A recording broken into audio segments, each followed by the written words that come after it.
Let's start. कल का कोई रिवाइज कर सकता है कल क्या हुआ? और कोई तो भी एक ये वाले उससे ज्वाइन करो, मैंने जो लिंक भेजी है उससे ज्वाइन करो।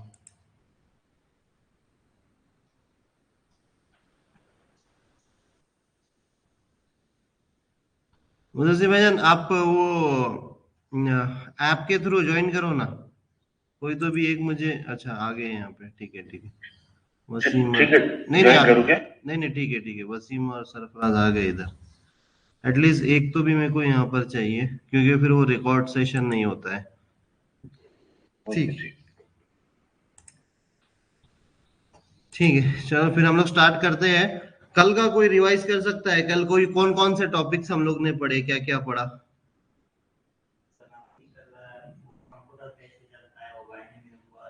हम्म।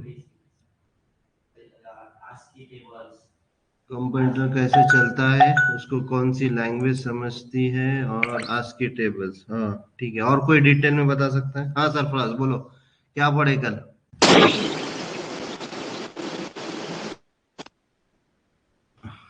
अच्छा, कोई और बता सकता है क्या पढ़े कल? मुझे सिर्फ क्या पढ़े कल अपन ने? बाइनरी सिस्टम्स, हाँ। बेसिक ऑफ कंप्यूटर्स एप्लीकेशन के बारे में, और अपना जो सॉफ्टवेयर एप्लीकेशन हम्म। उसके बारे में, कोर्स के बारे में, बेसिक ऑफ कोर्सेस। हाँ बेसिक ऑफ कोर्सेस। हमने अपना ऐप का डिटेल्स बताया मैंने कि हमारा जो ऐप है वो कैसे चलता है और क्या है। यूज ऑफ कोर्स, जो कोर्स का यूजेस है वो काम था। हाँ हाँ ठीक है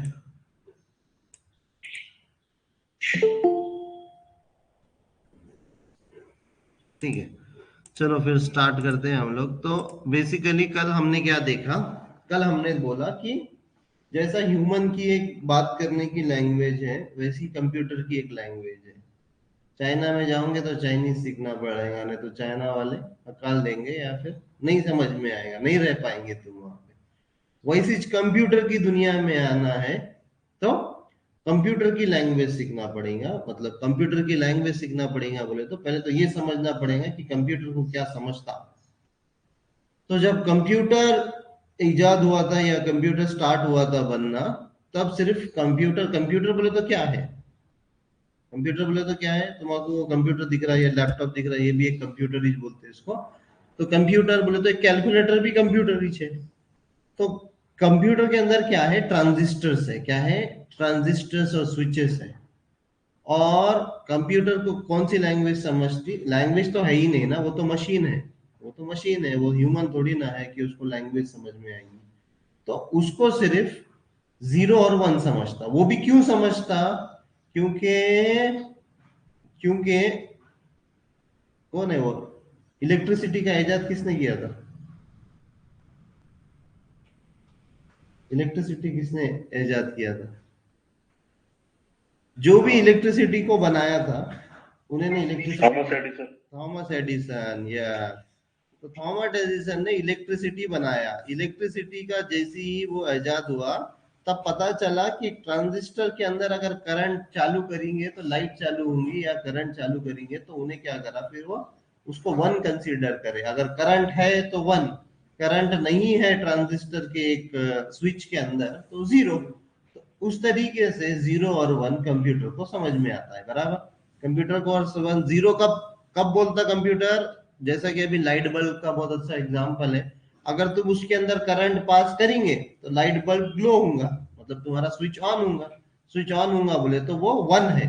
और अगर तुम बंद कर देंगे उसको करंट पास करना तो वन होगा। ऐसे मिलियंस ऑफ ट्रांजिस्टर्स तुम्हारे लैपटॉप के अंदर, तुम्हारे कंप्यूटर के अंदर रखे हुए हैं। उनके कॉम्बिनेशन से उन्हें जीरो और वन से नंबर्स बनाता। तो जैसा, तो हम पहले तो हमने क्या देखा कि नंबर्स, मतलब अब क्या है हमारे पास पूरी दुनिया में? नंबर्स एक है, अल्फाबेट्स है, इमेजेस है, वीडियोस है, जो कि कंप्यूटर और लैपटॉप पे चलते। तो ये सब चीजें कंप्यूटर को कैसे समझ में आता? तो पहले हमने देखे कि नंबर सिस्टम। हमारी दुनिया में नंबर सिस्टम जो है वो कहाँ से चालू होता? 0 से 9 तक ही चालू होता, 9 पे क्यों खत्म हो जाता? 9 तक ही है ना हमारे पास नंबर्स। नंबर्स कितने हैं हमारे पास? 0 से 9 है। बोले तो कितने नंबर है हमारे पास? 10 10 नंबर नंबर्स। है हमारे पास। तो जैसा ही हमारे पास 0 से 9 बोले तो 10 नंबर है हमारे पास, वैसे ही कंप्यूटर के पास तो दो नंबर है, या तो ऑन है या तो ऑफ है कर, या तो इलेक्ट्रिसिटी है या तो इलेक्ट्रिसिटी नहीं है, या तो ट्रू बोलेंगे उसको या तो फॉल्स बोलेंगे, नहीं तो क्या बोलेंगे, 0 और 1 बोलेंगे। तो हमने देखा कि इंडिया में जैसा अपने डेसिमल नंबर सिस्टम जो हम हमारे नंबर सिस्टम को बोलते हैं, वैसे ही क्योंकि कंप्यूटर के पास दो ही नंबर है तो उसके पास अपन बोलते हैं उसको बाइनरी नंबर सिस्टम बोलते हैं, बराबर। फिर मैंने बाइनरी नंबर सिस्टम बताने के बाद तुम लोगों को बताया कि अगर अगर अपने को 11 नंबर लेना है या 10 नंबर लेना है तो अपन क्या करते हैं, एक डिजिट बढ़ा देते अपना। मतलब अभी 0 से 9 तक इस पता था हमारे, लेकिन 10 कहां से आया? 0 से 9 के कॉम्बिनेशन से आया, 1 और 0 के कॉम्बिनेशन से 10 आया, लेकिन हमको क्या करना पड़ा, एक एक्स्ट्रा डिजिट बढ़ा देना पड़ा। वैसे ही फिर दो डिजिट का नंबर आया हमारे पास, तो हमने कब तक काउंट करना पाए, हम लोग 99 तक काउंट कर पाए। जैसे 100 आया तो हमने क्या करे, एक डिजिट बढ़ा दिए। तो जब हमारे पास, जब कंप्यूटर के पास 0 और 1 था, जब कंप्यूटर के पास 0 और 1 था, सिर्फ 0 और 1 था, तो वो 0 और 1 तक काउंट करने लगा। लेकिन अगर 2 काउंट करने का रहा तो हमने क्या करे, उसको एक डिजिट एक्स्ट्रा बढ़ा दिए। तो 10 बोले तो कंप्यूटर के लैंग्वेज में 10, अपने लैंग्वेज में 10 है वो, लेकिन 10 नहीं बोलने का, 10 बोलने का। तो 10 बोले तो क्या है कंप्यूटर के लैंग्वेज में, 2 है। 11 बोले तो कंप्यूटर के लैंग्वेज में क्या है, 3 है। और ये कैसे आया ये भी बताया मैंने कल तुम लोगों को, वापस रिपीट नहीं करूंगा मैं, लेकिन तुम लोग वापस रिकॉर्डेड वीडियोस जाके देख लेना। तो ये 10 कैसे आया, क्यों आया, फिर हमने ये डेसिमल नंबर हमने बचपन को रिवाइज किया कि अगर तुमने 123 बोला या 151 बोला तो ये 151 क्यों है 151। हम लोग देखते से बता देते थे कि ये 151 है, लेकिन 151 क्यों है वो, क्योंकि 1 जो है वंस प्लेस पे है, 5 जो है टेंस प्लेस पे है, 1 जो है हंड्रेड प्लेस पे है। तो 100 इंटू 1 100, 5 इंटू 10 50, और 1 इंटू 1 1। तो ऐसा जाके वो 151 हुआ, बराबर। तो इसको वंस टेंस और हंड्रेड प्लेसेस का लॉजिक लगा के हम लोग ने किया। वैसे ही बाइनरी नंबर में, क्योंकि यहाँ पे 10 डिजिट थे इसीलिए हमने 10 से इंटू करा, बराबर। 10 से क्यों इंटू करा, क्योंकि हमारे पास 10 डिजिट थे। अब यहाँ पे क्योंकि बाइनरी नंबर सिस्टम में हमारे पास दो डिजिट है, इसलिए हम लोग 2 रेस टू पावर से मल्टीप्लाई करेंगे। 2 raise to power 0, 2 raise to power 1, 2 raise to power 2, 2 raise to power 3। इस तरीके से हम लोग अपना कैलकुलेशन करेंगे। इस तरीके से हम लोग बाइनरी नंबर से डेसिमल नंबर या डेसिमल नंबर से बाइनरी नंबर में कन्वर्ट करे थे। ये तो हो गया था नंबर्स, ये तो हो गया था नंबर्स। नंबर्स को ठीक है हम लोग ने कर दिया। अभी एबीसीडी कैसा कंप्यूटर समझ रहा? मैंने व्हाट्सएप पे चैट लिखा हाय, तो वो कैसे समझ रहा कंप्यूटर को कि वो हाय है, तो वो हाय है तो कैसे समझ रहा? तो कुछ ऑप्शन तो नहीं है हमारे पास, 0 और 1 के अलावा तो कोई ऑप्शन है नहीं। तो कुछ ग्रुप ऑफ लोगों ने, ग्रुप ऑफ लोग साथ में आए और एक स्टैंडर्ड बनाया, एक स्टैंडर्ड बनाया। स्टैंडर्ड क्या बनाया कि हम ए को 65 बोलेंगे या 63 बोलेंगे, बी को 67 बोलेंगे, या जो भी है। तो इन्होंने क्या बनाया, एक चार्ट बनाया। क्या बनाया? एक चार्ट बनाया जिसको बोलेंगे आस्की चार्ट। आस्की चार्ट या आस्की टेबल बोलेंगे, जिसको क्या बोलेंगे, आस्की चार्ट या आस्की टेबल बोलोगे। तो ये आस्की टेबल कुछ होशियार लोगों ने बनाए, जो कि 8 बिट का ये टेबल है। ये टेबल में हमने क्या डिसाइड कर दिया, ए बोले तो, ए कैपिटल ए बोले तो 65, फिर बी बोले तो कैपिटल बी बोले तो 66, फिर बाद में हमने बोला कि स्मॉल ए बोले तो 60, स्मॉल ए बोले तो 97, स्मॉल बी बोले तो 98। तो इस तरीके से हमने क्या करा, हर एक अल्फाबेट्स को एक नंबर से मैच करा और फिर ये नंबर को बाइनरी में कन्वर्ट करके कंप्यूटर को दिया। तब जाके कंप्यूटर को समझा कि ये ए है। लेकिन अब 65 ये नंबर भी हो सकता, कैरेक्टर भी हो सकता। कंप्यूटर को कैसे पता चलेगा कि ये नंबर है क्या कैरेक्टर है? तो इसको हम लोग बाद में पढ़ेंगे, जहां पे हम लोग डेटा टाइप का कॉन्सेप्ट डालेंगे। डेटा टाइप का जब प्रोग्रामिंग लैंग्वेज में हम लोग डेटा टाइप का जब कॉन्सेप्ट डालेंगे, तब हम लोग ये चीज पढ़ेंगे कि कैसे पता चलता है कि तुम 65 जब तुम डाल रहे हो तो ये नंबर है क्या कैरेक्टर है। 65 जब डालेंगे कंप्यूटर को, अगर 65 देंगे मतलब हम लोग बाइनरी में कन्वर्ट करके 65 देंगे, 1010 जो भी रहेगा वो 65 का कन्वर्जन, वो जाके कंप्यूटर को देंगे, तब जाके कंप्यूटर को समझेगा कि ये 65 आया मेरे को। लेकिन अब वो 65 नंबर है क्या कैरेक्टर है ए, ये कैसे पता चलेगा? तो वो एक्स्ट्रा एक बिट रखता है हमारा, उसके साथ एक और एक्स्ट्रा पैरामीटर भेजते हैं हम लोग कि ये कैरेक्टर है बोलकर। मतलब 65 के साथ हम लोग थोड़ा से और दो बिट एक्स्ट्रा भेजते हैं, 2 बिट एक्स्ट्रा भेजते हैं, बोले तो 10 भेज सकते हैं या 01 भेज सकते हैं, और अकॉर्डिंगली हम लोग बोलेंगे कंप्यूटर को कि बॉस ये 65 जो मैंने भेजा है ये नंबर नहीं है, ये कैरेक्टर है, इसका डेटा टाइप कैरेक्टर है, तो वो कंप्यूटर समझ जाएगा कि ये कैरेक्टर है। तो ये इस तरह से हम लोग ने कैरेक्टर देखा।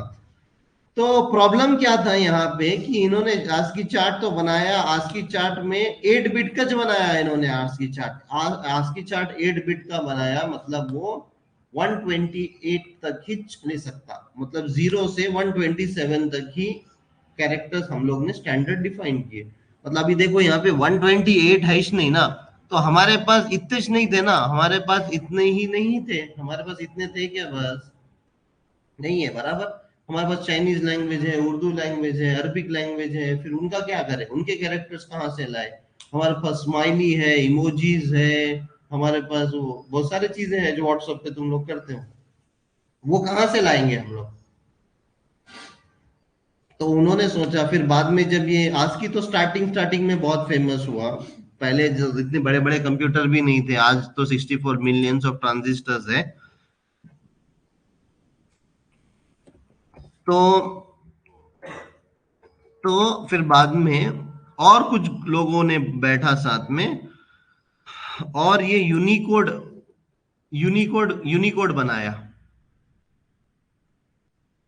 यूनिकोड का फुल टेबल बनाया। तो यूनिकोड टेबल क्योंकि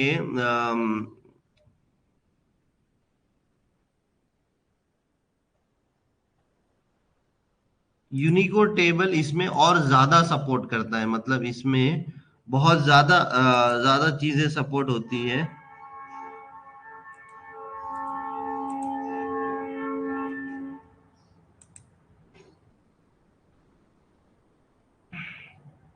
यहाँ पे सिर्फ 127 तक नहीं है अभी।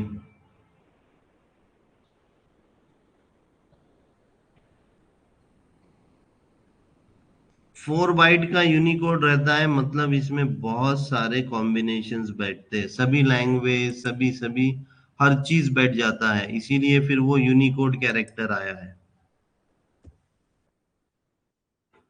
सो Unicode table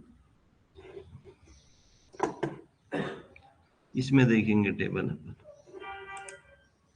What you technically received in this text or this email happened to be the numbers 72, 73, 33, or really... सबको ये वीडियो की आवाज आ रही है क्या? खास कर ये ऐप वाले लोग, वीडियो की आवाज आ रही है? चैट में बताओ मेरे को, आ रही है या नहीं आ रही है? ये जो अभी मैंने वीडियो प्ले किया था उसकी आवाज आ रही है या नहीं आ रही है? The underlying pattern of zeros and ones. What might your friend have sent you as a message? If it's 72, 73, 33. Hey, close.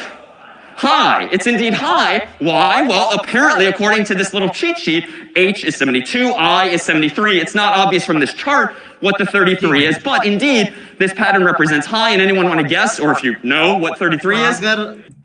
Hey, close. Hi, it's indeed hi. Well, not obvious, or if you, most people know, but it's easily accessible by a nice user-friendly chart like this. So this is an ASCII chart. When I said that we just need to write down this mapping earlier, this is what people did. They wrote it down in a book or in a chart, and for instance, here is our 72 for H, here is our 73 for I, and here is our 33 for exclamation point. And computers, Macs, PCs, iPhones, Android devices, just know this mapping by heart, if you will. They've been designed to understand those letters.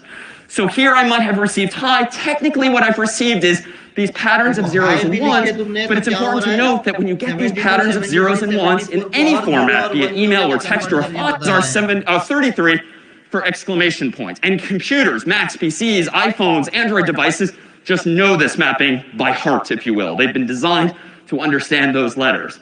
So here ये देखो, ये अभी high बोले तो अगर तुमको किसी ने हाई भेजा, मतलब उन्हें क्या भेज रहा, नेटवर्क के अंदर एच वगैरह नहीं भेज रहा, 72, 73 और 33 भेज रहा।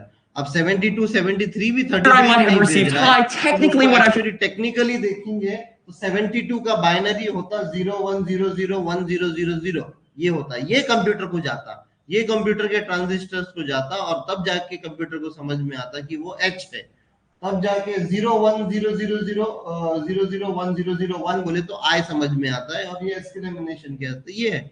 तो इस तरीके से कंप्यूटर को अल्फाबेट समझ में आते हैं। इस तरीके से कंप्यूटर को क्या होता है, अल्फाबेट्स। अल्फाबेट्स बोले तो एच को एक, कुछ लोगों ने बैठ के एक चार्ट बनाया है कि हम लोग एच को ये नंबर बोलेंगे, आई को ये नंबर बोलेंगे, और फिर वो नंबर के अकॉर्डिंग वो नंबर को कन्वर्ट करके बाइनरी में कंप्यूटर को दिया जाता।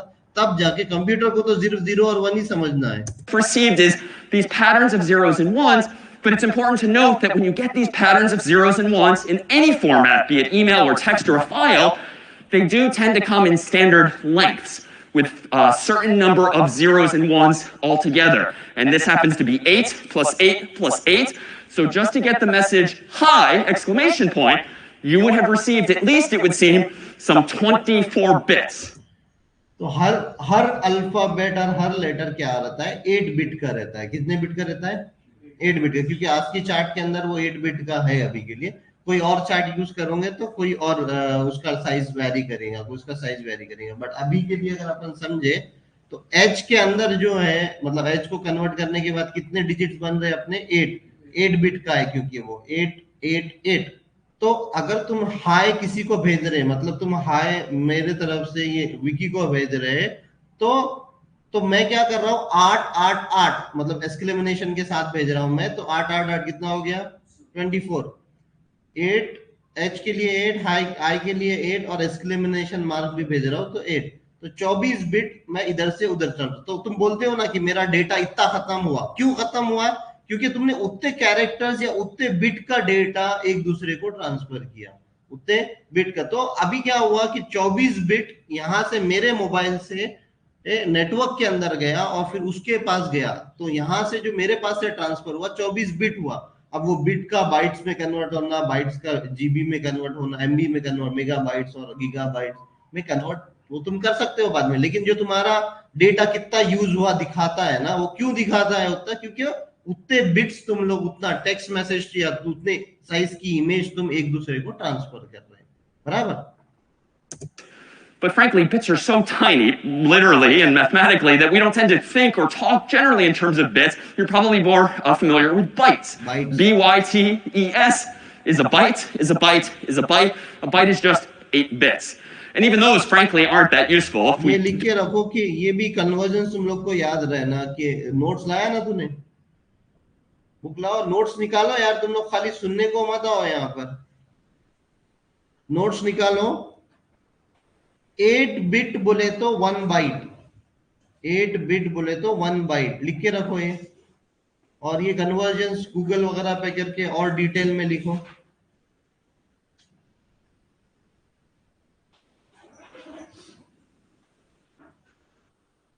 वन बाइट बोले तो 1 byte is equals to 8 bit. सब लोग नोट्स निकालो, ऑनलाइन वाले भी सब लोग नोट्स निकालो। तो 8 बिट बोले तो 1 बिट बोले तो एक 0 या 1, ऐसे 8 बिट, 8 0 और 1 बोले तो 1 बाइट होता। हाँ, एक अल्फाबेट, एक कैरेक्टर के 8 बिट रहते हैं, मतलब एक कैरेक्टर 1 बाइट का भी बोल सकते तुम, बराबर। 1 कैरेक्टर इज 8 बिट बोलो या 1 कैरेक्टर इज 1 बाइट बोलो, ठीक है।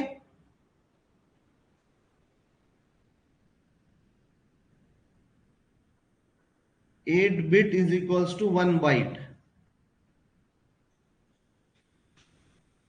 या फिर 1 byte is equals to 8 bit बोल सकते हो तुम लोग।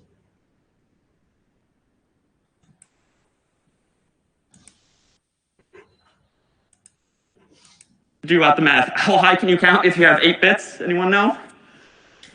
Say again? Higher than that, unless you want to go negative. That's fine. 256, technically 255. Long story short, if we actually got into the weeds of all of these zeros and ones and we figured out what 1111 1111 mathematically adds up to in decimal, it would indeed be 255. Or तो हम लोग 8 bit से कितना count कर सकते हैं, कहां तक काउंट कर सकते हैं? 255 तक काउंट, मतलब 1 1 1 1 1 1 1 1 ऐसा ले लोगे तुम और तुम्हारा कैलकुलेशन करोगे 2⁻0 2⁻1 2⁻2 2⁻3 2⁻4 2⁻5 2⁻6 2⁻7 2⁻7 तक इंटू करते रहोगे 1 1 से, तो क्या होगा वो? तो मैक्सिमम 8 बाइट से हम लोग कितना 0 से 255 तक हम लोग डेसिमल में लिख सकते हैं. less if you want to represent negative numbers as well. So this is useful because now we can speak not just in terms of bytes, but if the files are bigger, kilobytes is thousands of bytes, megabytes is millions of bytes, gigabytes is billions of bytes, terabytes are trillions of bytes, and so forth. We have a vocabulary for these increasingly large quantities of data. The problem is that if you're using ASCII, and therefore 8 bits, or 1 byte per character, and originally only 7, you can only represent 255 characters. And that's actually fine, or 256 total characters, including 0, and that's fine.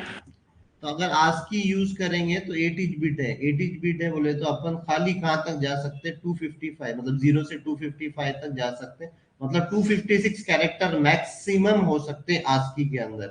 लेकिन 256 है नहीं ना हमारे पास. If you're using literally English in this case, plus a bunch of punctuation, but there's many humans languages in the world that need many more symbols and therefore many more bits.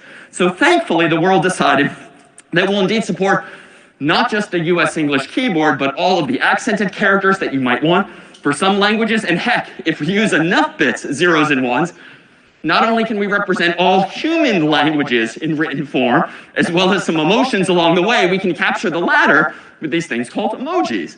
And indeed, these are very much in vogue these days. You probably send and or receive many of these things any given day. These are just characters, like letters of an alphabet, patterns of zeros and ones that you're receiving that the world has also standardized. For instance, there are certain emojis that are represented with certain patterns of bits, and when you receive them, your phone, your laptop, your desktop displays them as such. And this newer standard is called Unicode. So it's a superset of what we call ASCII. Unicode बोलेंगे इसको, क्या बोलेंगे? Unicode. ये क्या है? Superset of ASCII.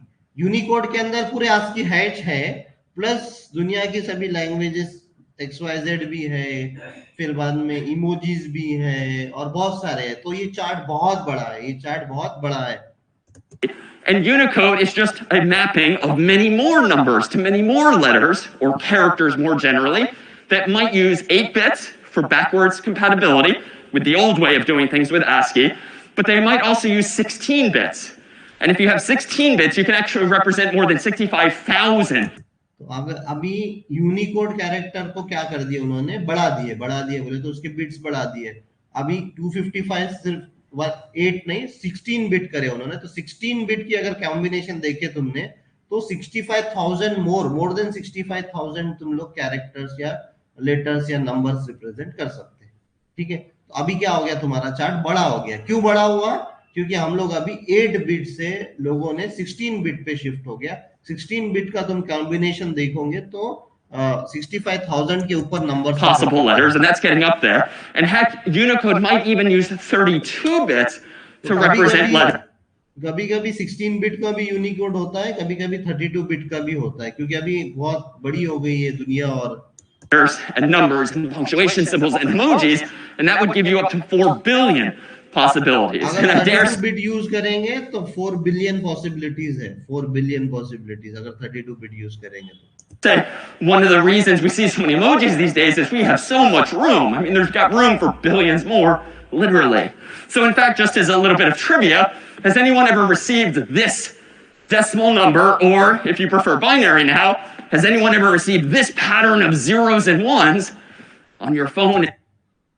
ये pattern of zeros and one या फिर ये नंबर अगर तुमने भेजे कंप्यूटर को 4036991159, मतलब ये 32 बिट वाला कॉम्बिनेशन है. ये 32 बिट वाला कॉम्बिनेशन है और इसी को अगर अपन ने बाइनरी में कन्वर्ट इसी नंबर को बाइनरी में कन्वर्ट करे तो ये ऐसा नंबर, ये इतना लेटर्स बनता है, वो इतना बड़ा. on your phone in a text or an email, perhaps this past year. Well, if you actually look this up, this esoteric sequence of zeros and ones happens to represent Facebook. ये इसको बोलते हैं। तो अगर तुमको वो number मिला है या फिर तुम ये नंबर भेज रहे हो, मतलब ये नंबर, ये मास्क के साथ जो इमोजी है, उसको अपने कैरेक्टर टेबल में जाके देखे, यूनिकोड कैरेक्टर में जाके देखे, तो वो 3 लाख या जो भी नंबर था वो नंबर या फिर वो बाइनरी 3 लाख को और कन्वर्ट करे बाइनरी में, तो वो बाइनरी रहता है और वो बाइनरी ट्रांसफर होता है एक दूसरे को, और वो यहां से ट्रांसफर होता है। पहले तो यहां से तुमको इमोजी सेलेक्ट करते हैं, लेकिन बैकएंड में पीछे क्या होता है कि वो ये नंबर जाता है, ये नंबर फिर बाइनरी होके नेटवर्क में जाता है, नेटवर्क में 32 बिट जाता है। ये जब इमोजी एक भेज रहे हो तुम, तो कितना भेज रहे हो? 32 बिट भेज रहे हो तुम। 32 बिट का तुम्हारा डेटा यूज होता है। 32 बिट का तुम्हारा डेटा यूज करके सामने वाले के पास जब आता है वो, तो सेम नंबर आता है, फिर वो नेम नंबर को ऑटोमेटिकली फिर कंप्यूटर के छोटे छोटे प्रोग्राम्स लिखे वाले जो कि ये नंबर को ये ऐसे इमेज में कन्वर्ट करता है, ऐसे इमेज में कन्वर्ट करता है ये ऐसे वाले। With medical mask. And notice that if you've got an iPhone or an Android device, you might be seeing different things. In fact, this is the Android version of this most recently. This is the iOS version of it most recently. And there's bunches of other interpretations by other companies as well. So Unicode, as a consortium, if you will, has standardized the descriptions of what these things are.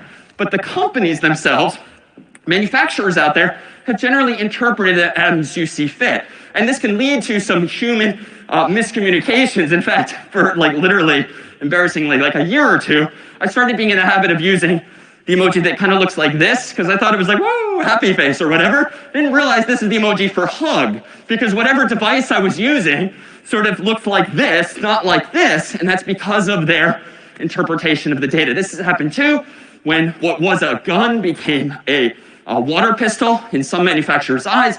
And so it's an interesting dichotomy between what information we all want to represent and how we choose. पूरा जो calculation और ये पूरा जो रहता है, जब keyboard बनता है ना, तो तुम कीबोर्ड पे H प्रेस कर रहे हो तो वो H नहीं जाता कंप्यूटर को बराबर, क्या जाता?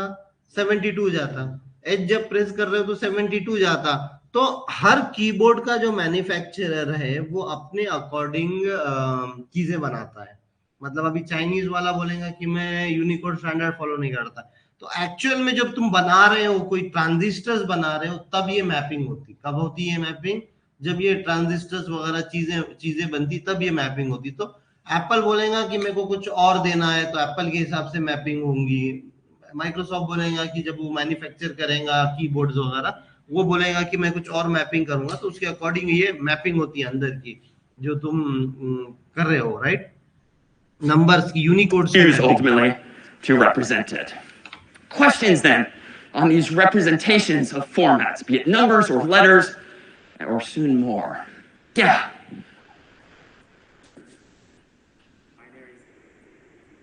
And sorry, why is what so popular? Yeah, so we'll come back to this in a few weeks. In fact, there are other ways to represent numbers. Binary is one, decimal is another, unary is another, and hexadecimal is yet a fourth that uses 16 total digits, literally 0 through 9, plus A, B, C, D, E, F. And somehow you can similarly count even higher with those. We'll see in a few weeks why this is compelling, but hexadecimal, long story short, uses 4 bits per digit. And so 4 bits, if you have 2 digits in hex, that gives you 8, and it's just a very convenient unit of measure. And it's also human convention in the world of like files and other things, but we'll come back to that soon. Other questions? Do the lights on the stage supposedly say anything? Well, if we had thought in advance to use maybe 64 light bulbs, that would seem to give us 8 total bytes on stage. 8 times 8 giving us just that? Maybe. Good question.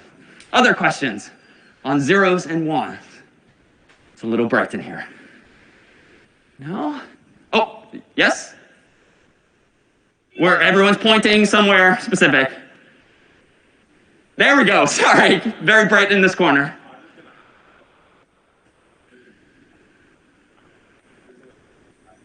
Oh, sure, and we'll come back to this in some form in the coming days too, at a slower pace too. We have, with 8 bits, 2 possible values for the first, and then 2 for the next, 2 for the next, and so forth. So that's 2 times 2 times 2. That's 2 to the 8th power total, which means you can have 256 total possible patterns of zeros and ones.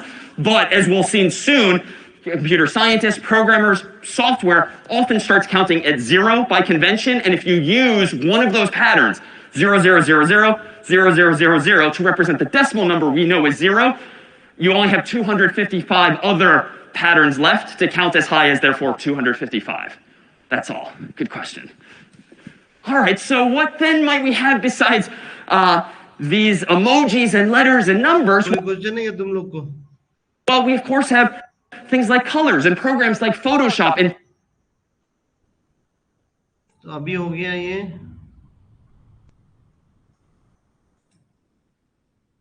अभी हो गया ये letters और numbers, letters और numbers हो गया। और क्या है कंप्यूटर में? कलर्स है, कलर्स है ना, pictures and photos. Well, let me ask the question again. How might a computer, do you think, knowing what you know now, represent something like a color? Like, what are our options if all we've got are zeros and ones and switches? Yeah. RGB, when the RGB indeed is this acronym that represents some amount of... तो एक colour बोले तो colour क्या रहता? Online कोई बता सकता colour क्या रहता? Binary codes, binary numbers which also represent colors also. हाँ, कैसे लेकिन? Zeros and ones. कैसे लेकिन? कैसे? बाइनरी नंबर से कलर तो रिप्रेजेंट करना ही है अपने को, बिना नहीं करेंगे तो वो कंप्यूटर को समझ में नहीं आएगा ना कलर क्या है। तो कैसे लेकिन? पहले तो कलर्स अपने पास कितने हैं? कलर्स अपने पास कितने हैं? सर 3 है। 3 ही कलर है अपने पास। हाँ Sarfaraz. Red, green, blue. Red, green और ब्लू। बाकी के कितने कलर? कॉम्बिनेशन बनी है सर इनके कलर्स का।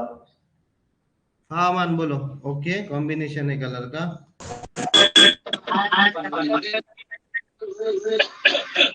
अमान, अच्छा वो तीन है उसमें उसमें रेड का जाएगा और ब्लू का जाएगा पूरे ओके ओके। तो अपने पास तुमको एक कलर का कॉन्सेप्ट पढ़ा होगा या अपन ने बचपन में भी करा होगा। तो अपन क्या करते थे, 2 कलर को मिला देते थे। मतलब अपन ने येलो और किसको मिलाया, येलो और ऑरेंज को मिलाया तो क्या होता, ग्रीन कब बनता? येलो और ब्लू को मिलाया तो ग्रीन बनता। ऐसी कोई ना कोई अपन कलर्स मिलाते हैं तो कोई नया कलर बनता है, बराबर। तो हमारे पास सिर्फ 3 कलर है RGB बोलकर, रेड, ग्रीन और ब्लू। कितने कलर है? 3। थोड़ा सा रेड, थोड़ा सा ब्लू, थोड़ा सा ग्रीन मिलके कुछ नया कलर बनता। थोड़ा सा रेड, थोड़ा सा ग्रीन, थोड़ा सा ब्लू मिलके।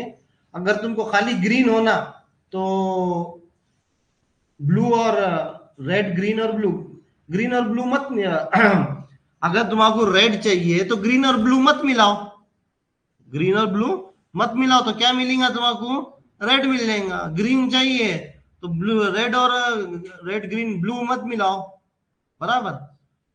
तीनों में से एक मत मिलाओ तो वो कलर मिलेगा। लेकिन तुम कितना कौन सी चीज मिलाते हो, कितना कौन सी चीज मिलाते हो, उसके ऊपर कौन सा कलर बनना है ये तय होता है। मतलब रेनबो के तुम पूरे कलर्स बना सकते हो सिर्फ ये 3 कॉम्बिनेशन से। कौन से कॉम्बिनेशन से? रेड, ग्रीन और ब्लू के कॉम्बिनेशन से। इसको क्या बोलते हैं? RGB कॉम्बिनेशंस बोलते हैं। इसको क्या बोलते हैं? तो अभी ये जो इन्होंने बताया यहाँ पर, ये जो इन्हें, कोई क्वेश्चन है किसी को? सर जैसे कस्टम कलर सर फॉन्ट्स के उसमें प्रीडिसाइडेड कलर होते हैं, नीचे आता है choose your custom colour, chat आता है उसमें अपन कर्सर लेकर सेलेक्ट करते हैं कलर। बताता हूँ बता रहा हूँ मैं। हाँ सही है तुम्हारा, ठीक है, आते हैं उसके ऊपर।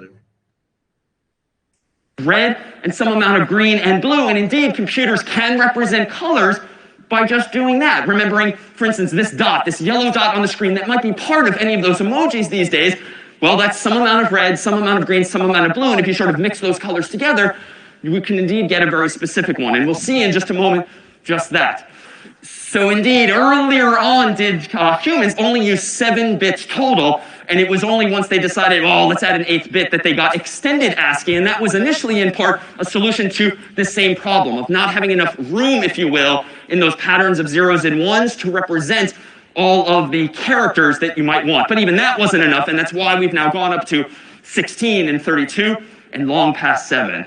So if we come back now to this one particular color, RGB was proposed as a scheme, but how might this work? Well, consider, for instance, this. If we do indeed decide as a group to represent any color of the rainbow with some mixture of some red, some green, and some blue, we have to decide how to represent the amount of red and green and blue. Well, it turns out... तो amount of red और amount of green और amount of blue से अपन पूरा colour decide करते हैं. तो अभी क्या हो गया कि हर अमाउंट को एक नंबर दे दिया कि तुमने रेड को कितना रेड होना वो 0 से 255 तक बताना, कितना ब्लू होगा वो क्या करना 0 से 255 तक बताना, और कितना ग्रीन होना वो 0 से 255 तक बताना. ऐसे तुमने को क्या दिया, ऑप्शन दिया. तो अब कलर जब रिप्रेजेंट करने का है तुम्हारे तो कितने बिट में होगा? आप 255 में होगा. 255. मैंने क्या बोला कि रेड रिप्रेजेंट करने का तो 0 से 255 तक देना पड़ेगा, मतलब 8 बिट देना पड़ेगा. ग्रीन डालना है तुम्हारे तो 0 से 255 तक का नंबर का ऑप्शन है तुम्हारे. कितना रेड, कितना ब्लू, कितना ग्रीन डालना है वो किससे डिसाइड होता? जैसे तुम 0 से 100 बोलते हैं ना, 0 से 100 में कोई ये 50% रेड डालो, 30% रेड डालो, वैसे यहाँ पे 256 तक ऑप्शन है अपने पास. 0 से 256 तक तुम क्या कर सकते हैं, रेड डाल सकते. 0 से 256 तक तुम क्या डाल सकते, ग्रीन डाल सकते. 0 से 256 तक तुम क्या डाल सकते, ब्लू डाल सकते. बराबर. तो कितने बिट का कलर होता है? 8. अब अपन एक ही नहीं है ना, तीनों का मिक्सचर मिलके एक कलर बन रहा तो 24 बिट. 24 बिट का एक कलर बनता. 24 बिट का एक कलर बनता. क्यों? क्योंकि उसमें 8 बिट का रेड रहता, 8 बिट का ग्रीन रहता और 8 बिट का ब्लू रहता. ये तीनों के कॉम्बिनेशन मिला के एक कलर बनता. बराबर. तो एक कलर जब रिप्रेजेंट होता है वो 24 बिट का होता है. If all we have are zeros and ones, ergo numbers, let's do just that. For instance, suppose a computer were using these 3 numbers, 72, 73, 33, no longer in the context of an email or a text message, but now in the context of something like Photoshop. तो अभी अगर मैंने 72, 73 और 33, ये क्या है? Colour code. Decimal number. पहले तो डेसिमल नंबर ही है. दूसरा है कि अगर इसको अपन ने कैरेक्टर या टेक्स्ट मैसेज या एक्सेल में डाले तो ये क्या हो जा रहा है, हाई सेमीकोलन हो जा रहा. अब ये सेम कॉम्बिनेशन अगर हम बोले कि कलर रिप्रेजेंट करने का, जिसके अंदर 72 जो है वो क्या है, सम अमाउंट ऑफ आर मतलब रेड, और 73 क्या है, सम अमाउंट ऑफ ग्रीन, और 33 क्या है, सम अमाउंट ऑफ ब्लू. तो ये तीनों का combination, program for editing and creating graphical files.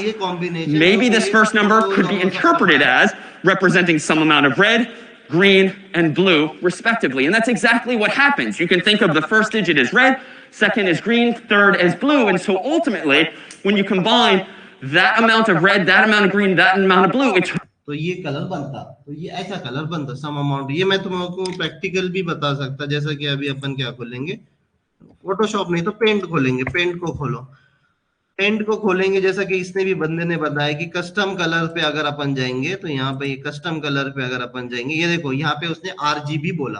कितना आर होना, कितना ग्रीन होना और कितना ब्लू होना पूछ रहा हूं. अभी अगर मैंने बोला कि 72 of red, 73 of green and क्या था 32 ऑफ ब्लू, तो देखो ये कलर बन रहा है तुम्हारा.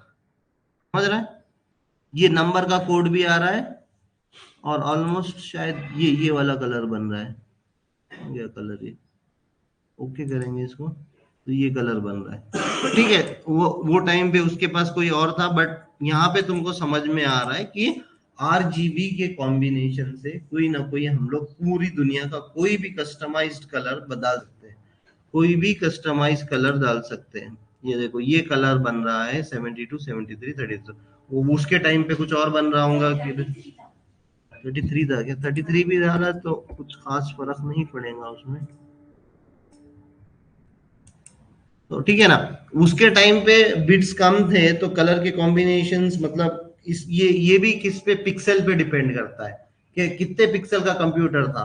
अब जैसा कि अपन पहले पहले टीवीज वगैरह देखते थे तो कितना ब्लर, और आज और इवन मोबाइल्स में भी तुम डिफरेंस देखोगे कि एक सस्ता वाला मोबाइल लो और एक हाई ग्रेड वाला मोबाइल लो, तुमको बहुत सारा कलर का डिफरेंस दिखेगा। वो कलर का डिफरेंस क्यों दिखता है, क्योंकि वो FPS मतलब फ्रेम्स पर सेकेंड, या फिर वो जो कलर्स का डिफरेंस रहता है जनरली कि वो कंप्यूटर के ग्राफिक्स के ऊपर भी ये कलर के कॉम्बिनेशन वेरी होते हैं, लेकिन ज्यादा वेरी नहीं होते, लेकिन ठीक ठाक तो वेरी होते हैं। मतलब एक मोबाइल में तुमको कुछ और दिख रहा है, दूसरे मोबाइल में कुछ और दिख रहा है, तो ये जनरली उसके हार्डवेयर के ऊपर डिपेंड करता है कि वो कैसे कंबाइन हो रहा है।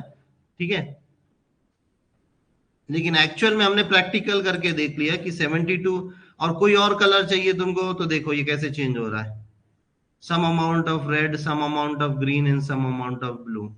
और अगर तुमको सिर्फ रेड कलर चाहिए, तुमको सिर्फ रेड कलर चाहिए तो ये दोनों को निकाल दो, या फिर ये इसको जीरो कर दो, इसको जीरो कर दो, और रेड की इंटेंसिटी कर दो 255। तो देखो ये प्योर रेड, ये देखो ये प्योर रेड बन गया। तुमको अगर ग्रीन, प्योर ग्रीन कलर चाहिए, इसको हटा दो और पूरे 0000 डालोगे तो ब्लैक कलर हो जाएगा, और 255 255 255 डालोगे तो व्हाइट कलर हो जाएगा। तो क्या हो जाएगा, व्हाइट कलर हो जाएगा। इसीलिए इसका FFFF बोलते हैं इसको, और इसको 000 बोलते हैं। ब्लैक कलर को अगर 000, देखो ये 0000 करोगे तो ब्लैक कलर। ठीक है, तो थोड़ा अमाउंट ऑफ रेड, थोड़ा अमाउंट ऑफ रेड, थोड़ा अमाउंट ऑफ ग्रीन और थोड़ा अमाउंट ऑफ ब्लू से दुनिया का तुम कोई भी कलर बना सकते हो, बराबर। इसीलिए ये कलर का ये दिया हुआ है। तो एक कलर एक डॉट रिप्रेजेंट करता है, एक कलर एक डॉट रिप्रेजेंट करता है, और वो एक डॉट को बोलते हैं पिक्सल, पिक्सल बोलते हैं। Turns out it's going to resemble this shade of yellow. And indeed, you can come up with numbers between 0 and 255 for each of those colors to mix any other color that you might want. And you can actually see this in practice, even though our screens, admittedly, are getting really good on our phones and laptops such that you barely see the dots. They are there. You might have heard the term pixel before. Pixel's just a dot on the screen, and you've got thousands, millions of them these days, horizontally and vertically. And if I take even this emoji, which again happens to be one company's interpretation of face with medical mask, and zoom in a bit, maybe zoom in a bit more, you can actually start to see these pixels. तो देखो अभी यहाँ पे pixels दिख रहे हैं, तो कोई भी इमेज ले लो तुम, कोई भी इमेज ओपन कर लो। पिक्चर्स में है क्या इमेज मेरे पास,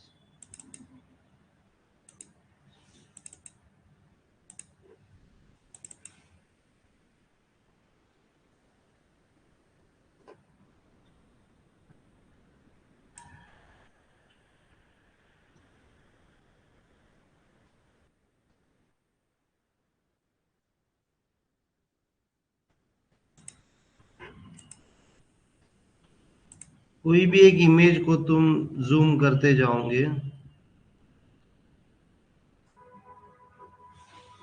तो तुमको एंड में, मतलब बहुत ज्यादा जूम कर दिया तुमको तो तुमको ये डॉट्स दिखते रहेंगे। ये अच्छी क्वालिटी की पिक्चर है, लेकिन आजकल ये डॉट्स दिखना थोड़ा सा मुश्किल है, क्योंकि तुम्हारे स्क्रीन और तुम्हारे डेस्कटॉप्स जो है, अगर तुमने कोई ब्लर इमेज लिया या बहुत पुरानी, बहुत बहुत कम पिक्सल की इमेज लिया, तो तुमको वहां पे पता चलेगा, जैसा कि अभी इन्हें बता रहा है, ये इमोजी को उसने जूम जूम जूम किया। अपन भी एक इमोजी लेते हैं,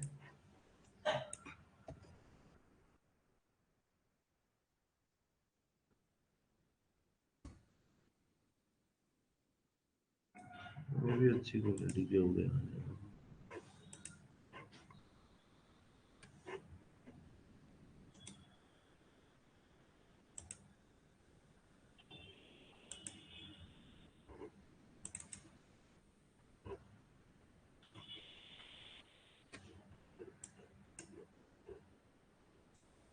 चलिए तो तुम लोग को सबको पता है। तो यहाँ पे ये हर एक डॉट एक पिक्सल है, हर एक डॉट एक पिक्सल। यहाँ पर भी नहीं दिख रहा है जूम करने के बाद भी 5000%। खैर अभी तो सिस्टम्स बहुत अच्छे हो गए हैं। तो अभी क्या होता है कि हर एक डॉट तुम्हारे कंप्यूटर पे, हर एक डॉट जो है वो एक पिक्सल कहलाता है, और एक पिक्सल बोले तो एक कलर है। ऐसे लाखों डॉट्स बन के एक इमेज बन जाती है ऑटोमेटिकली तुम्हारी। समझ रहे हो क्या हो रहा? समझ रहे हो? अब ये देखो, ये आग जब बनी ना, तो black black black black black black black dots रखा उन्होंने और थोड़ा सा छोड़ दिया, फिर उसके बाद उन्होंने कर्व में yellow yellow yellow yellow yellow yellow colour के डॉट्स से खाली है। ये क्या है? खाली डॉट्स है, पिक्सल्स है, डॉट्स है, पिक्सल है, और हर एक डॉट एक 24 बिट का एक कलर रिप्रेजेंट करता है। तो ऐसे लाखों डॉट्स मिलके एक इमेज बनती है, हजारों पिक्सल मिलके एक इमेज बनती है। तो इमेज क्या है? तो अब ये अभी क्या है, कंप्यूटर तो फास्ट है ना, हमने स्टार्टिंग में ही पढ़ा, computers are fast, accurate and stupid.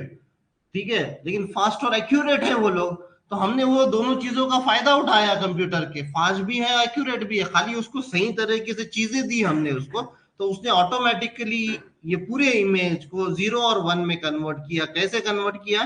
क्योंकि हर एक इमेज एक डॉट ऑफ कलर है, और हर एक डॉट ऑफ कलर एक 24 बिट का पिक्सल है, एक 24 बिट का नंबर है। मतलब 24 बिट का नंबर 3 नंबर है एक्चुअली, और वो 3 नंबर अगेन उसको 0 और 1 में कन्वर्ट करे तो एक 0 और 1 का स्ट्रिंग बन जाता। 0 और 1 को हमको देना है, फिर ऐसे लाखों डॉट डॉट डॉट मिलके एक ऐसा लंबा 0 और 1 में बनता, बहुत बड़ा फाइल का 0 और 1 बनता, और वो फाइल का 0 और 1 जाके कंप्यूटर को दिया जाता, और कंप्यूटर को ये समझ में आता कि वो एक इमेज है। मतलब कंप्यूटर को समझ में नहीं आता वो इमेज है, बट वो उन्हें एज अ इमेज स्टोर करता है। जब वो हमको मिलती है, जैसे कि एक फोटोशॉप को वो 0 और 1 का कॉम्बिनेशन एक फोटोशॉप के सॉफ्टवेयर को मिलता है, वो सॉफ्टवेयर क्या करता है, वो 0 और 1 के कन्वर्जन को, वो 0 और 1 को इमेज दिखाता है सामने यूजर को। क्या दिखाता है?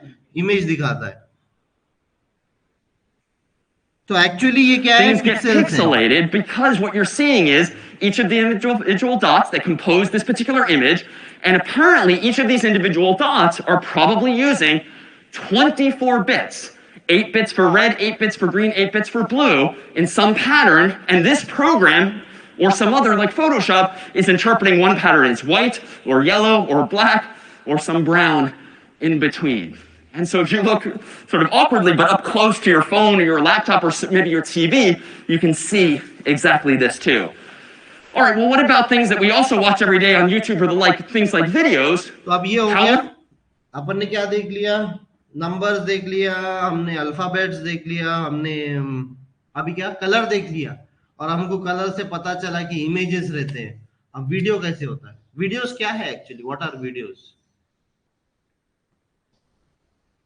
Videos are images. इमेजेस। तुमने बचपन में एक बुक देखी होगी, ऐसा घुमाते थे अपन वो बुक को, तो ऑटोमेटिकली तुमको क्या लगता था कि वो ऐसे घुमाते थे ना अपन इमेजेस को। हाँ, हम बुक को घुमाते थे। हाँ, तो ऑटोमेटिकली हमको ऐसा लगता था कि एक स्टोरी जा रही है, एक बच्ची आगे आगे आगे आगे आगे आगे बढ़ रही है, ऐसा लगता था बराबर। वो मैं वीडियो दिखाऊंगा तुमको। तो वो क्या कर रहे हैं अपन, हम लोग इमेजेस को, फ्रेम्स को, इमेजेस को क्या बोलेंगे? फ्रेम्स को पर सेकंड में घुमा रहे, एक रेट से, एक टाइम इंटरवल के रेट से हम लोग घुमा रहे। तो हमको क्या दिख रहा? ह्यूमन आईज को क्या दिख रहा? वो कि वो एक वीडियो है। एक्चुअल में वो वीडियो है क्या? नहीं है वो वीडियो नहीं है। वो क्या है? फ्रेम्स पर सेकंड घूम रहे हैं इतनी फास्ट कि हमारे आईज उसको क्या इंटरप्रेट कर रहे हैं? वीडियो इंटरप्रेट कर रहे हैं, मूवी इंटरप्रेट कर रहे हैं। Would a computer, knowing what we know now, represent something like a video? तो वो कंप्यूटर ने वही चीज का इस्तेमाल किया, क्योंकि कंप्यूटर अभी फास्ट है, तो खाली वो इतने फास्ट घुमाएगा कि तुमको समझ में भी नहीं आएगा कि वो इमेज है कि वीडियो है। इतने फ्रेम्स पर सेकंड घुमाएगा कि तुमको समझ में नहीं आएगा। How might you represent a video using only zeros and ones? Yeah. तो कैसे हो रहा है? एक इमेज लाखों कलर 24 बिट का एक कलर, वो फिर 0 1 में, फिर वो 0 1 कंप्यूटर को, अब वही इमेज वो टाइम के हिसाब से घुमा रहा है और फिर वो वीडियो बन जा रहा है.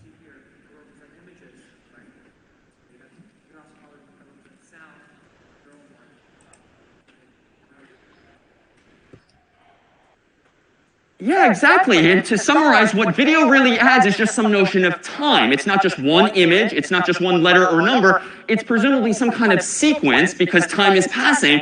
And so with a whole bunch of images, maybe 24, maybe 30 per second, if you fly them by the human's eyes, we can interpret them using our eyes and brain that there is now movement and therefore video.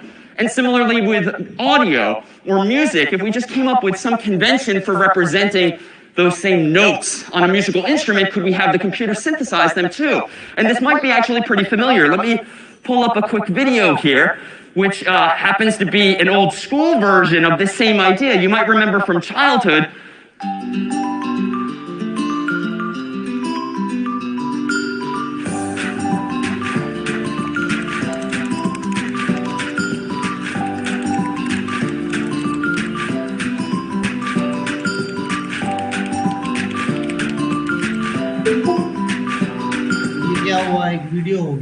So granted, that particular video is an actual video of a paper-based animation, but indeed, that's really all you need is some sequence of these images, which themselves, of course, are just zeros and ones because they're just this grid of these pixels or dots.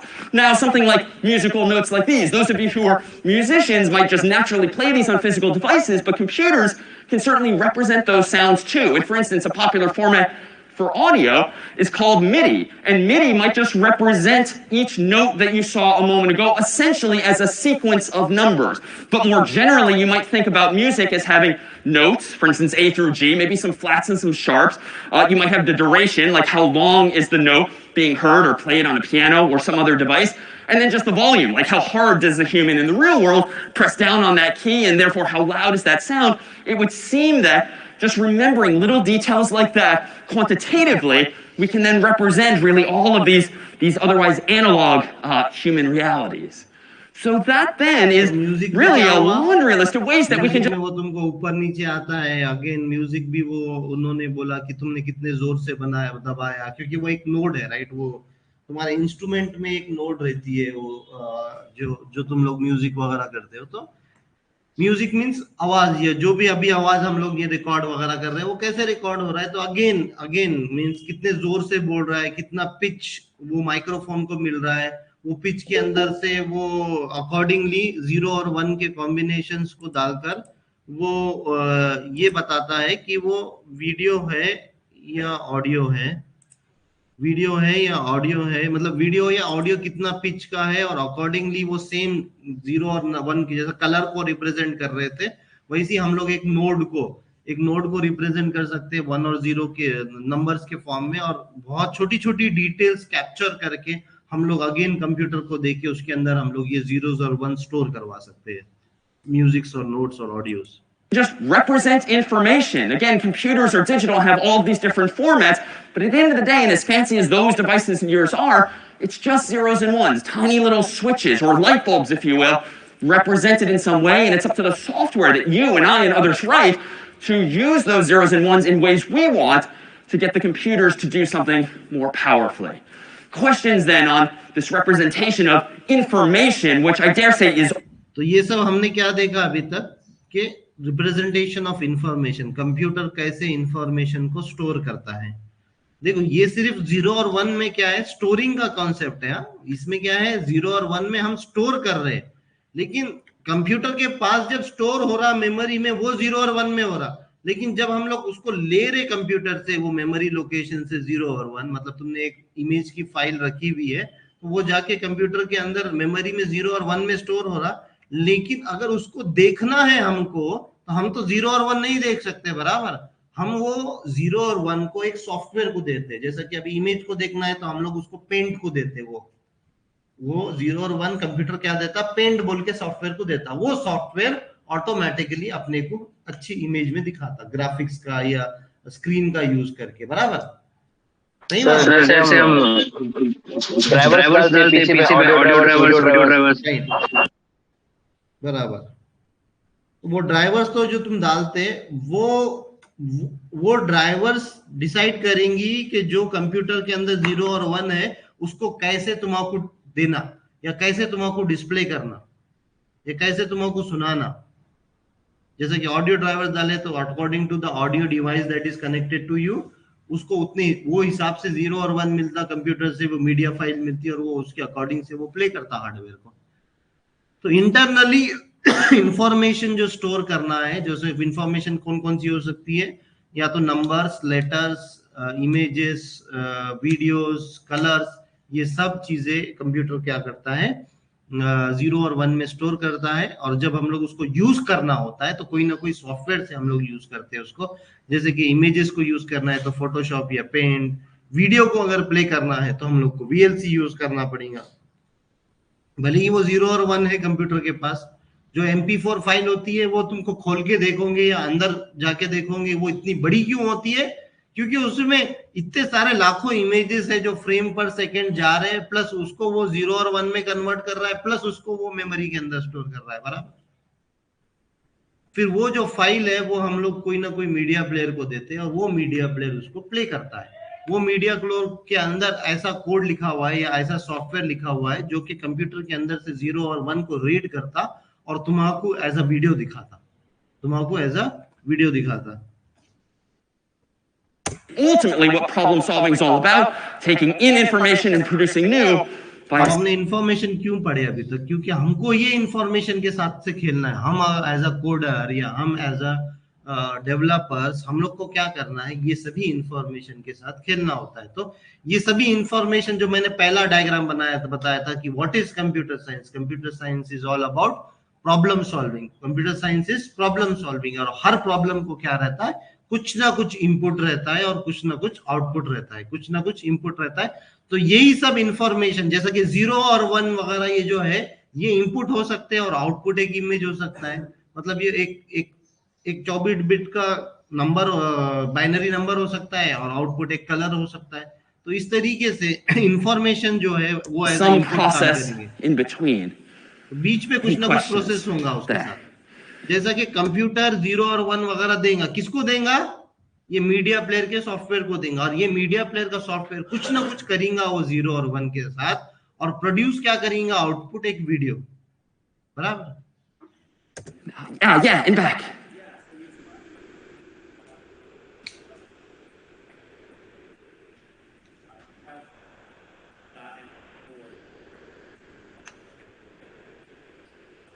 So, really good question. There are many other file formats out there. You allude to MP4 for video, and more generally, there are these things called codecs and containers. It's not quite as simple when using larger files, for instance, in more modern formats, that a video is just a sequence of images. For instance, why? If you stored that many images for like a Hollywood movie, like 24 or 30 of them per second, that's a huge number of images. And if you've ever taken photos on your phone, you might know how many megabytes or larger even individual photographs might be. So humans have developed over the years fancier software that uses much more math to represent the same information more minimally, just using somehow shorter patterns of zeros and ones than our most simplistic representation here. And they use what might be called compression. If you've ever used a zip file or something else, somehow your computer is using fewer zeros and ones to represent the same amount of information, ideally without losing any information. And in the world of multimedia, which we'll touch on a little bit in a few weeks, there are both lossy and lossless formats out there. Lossless means you lose no information whatsoever, but more commonly, as you're alluding to one, is lossy compression, L-O-S-S-Y, where you're actually throwing away some amount of quality, you're getting some amount of pixelation that might not look perfect to the human, but heck, it's a lot cheaper and a lot easier to distribute. And in the world of multimedia, you have containers like QuickTime and other MPEG containers that can combine different formats of video, different formats of audio in one file, but there too, do designers have discretion. So more in a few weeks too. Other questions then on information here as well. Yeah.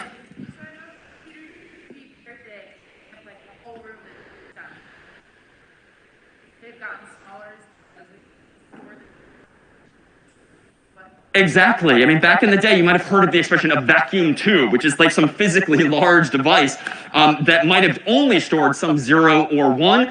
Yes, it is the miniaturization of hardware these days that has allowed us to store as many and many more zeros and ones much more closely together. And as we've built more fancy machines that can sort of design this hardware at an even smaller scale, we're just packing more and more into these devices. But there too is a trade-off. For instance, you might know by using your phone or your laptop for quite a while, maybe on your lap, starts to get warm. And so there are these literal physical side effects of this where now some of our devices run hot. And this is why, like a data center in the real world might need more air conditioning than a typical place, because there are these physical artifacts as well. And in fact, if you'd like to see one of the earliest computers from decades ago, across the river here in now Alston, in the new engineering building, is the Harvard Mark I computer that will give you a better mental model of just that. Well, if we come back now to this first picture, being computer science or really problem solving, I dare say we have more than enough ways now to represent information, input and output, so long as we all just agree on something. And thankfully, those before us have given us things like ASCII and Unicode, not to mention MP4s, Word documents, and the like.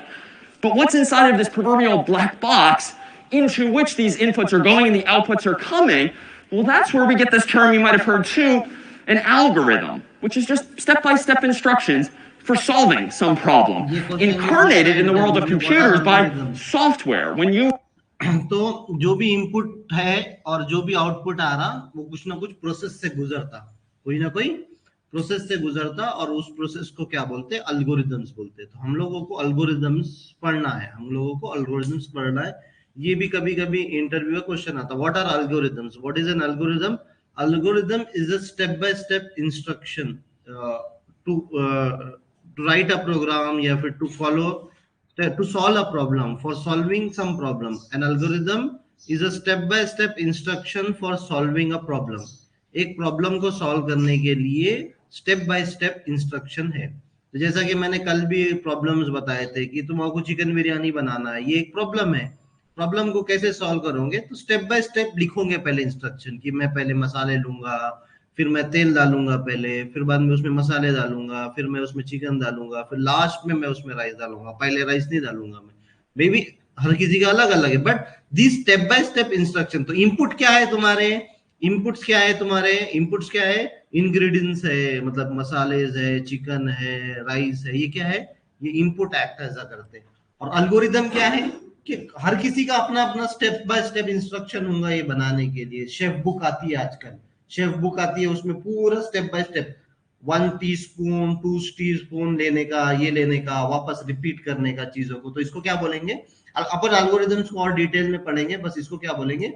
Algorithm. और output क्या मिलने वाला in the end? ये सब करने के बाद अपने को बिरयानी मिलने वाली। तो to get better outputs we have to give some inputs and you have to specify some instruction. जैसा कि VLC के अंदर भी बहुत सारे, जो VLC मीडिया प्लेयर या कोई भी मीडिया प्लेयर रहेगा, उसको इंस्ट्रक्शन मिले रहते हैं कि ये 0 और 1 आने के बाद पहले ये करो, पहले वो करो, फिर बाद में वीडियो डिस्प्ले हो। तो एल्गोरिदम्स का डेफिनेशन लिखो, और ये भी क्वेश्चन आता है, what are algorithms in the interview? Algorithm is a step by step instruction to solve a problem.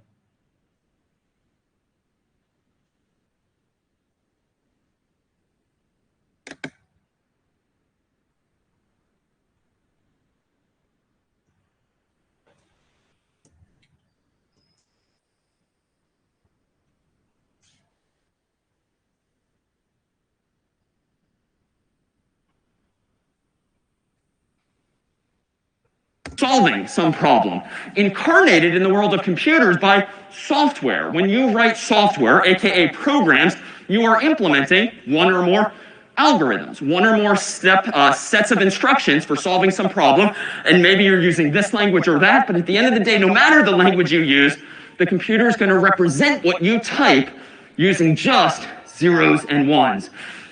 So what might be a representative algorithm? Nowadays, you might use your phone quite a bit to make calls or send texts or emails, and therefore you have a whole bunch of contacts in your address book.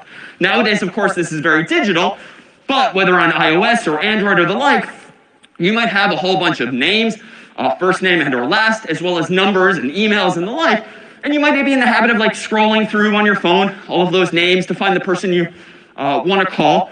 It's probably sorted alphabetically by first name or last name, A through Z, or some other symbol.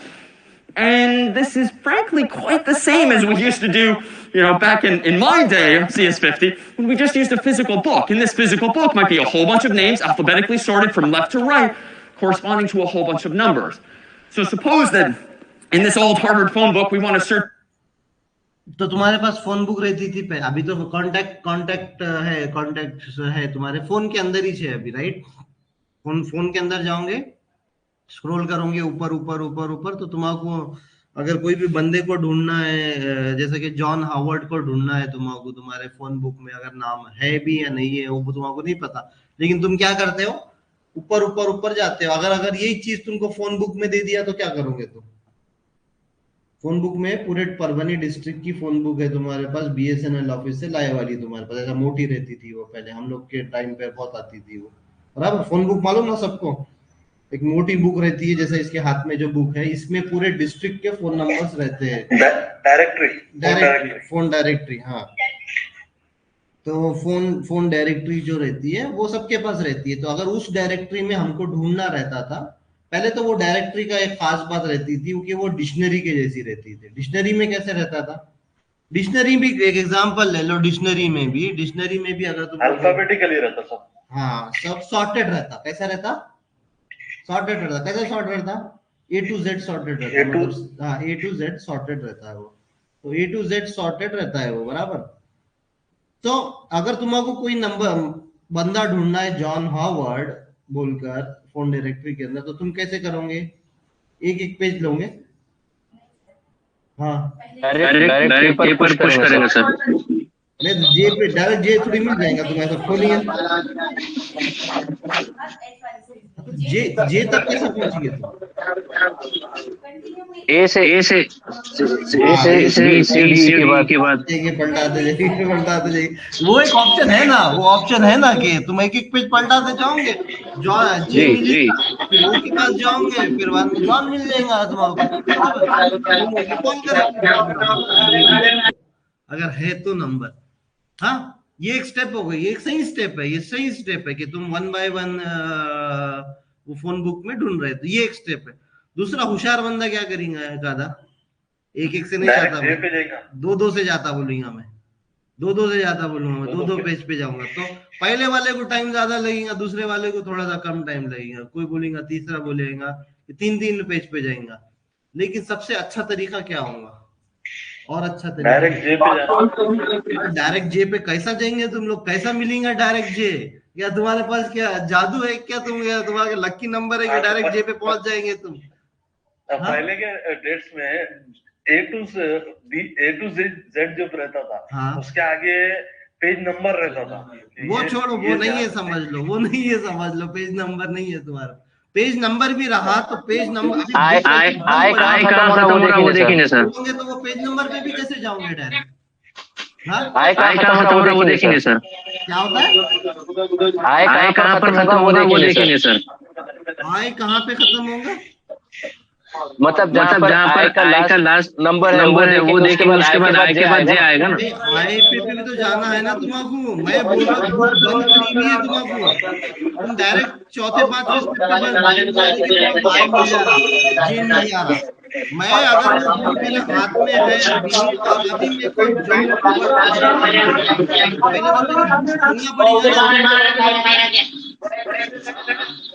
हाँ खोलना पड़ेगा, जाना पड़ेगा पहले, या जे तक जाना पड़ेगा।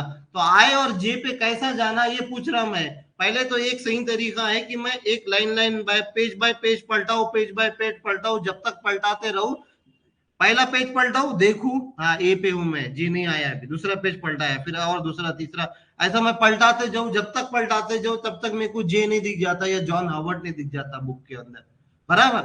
ये एक मेथड है। दूसरा, होशियार बंदा बोलता कि मैं दो पेज पलटाता, अगर बीच में एक आधा जगह मेरे को लग रहा कि इसमें रहेगा तो मैं वो 2 पेज में से खोल के देख लूंगा, बराबर ऐसा कर सकता दूसरा बंदा।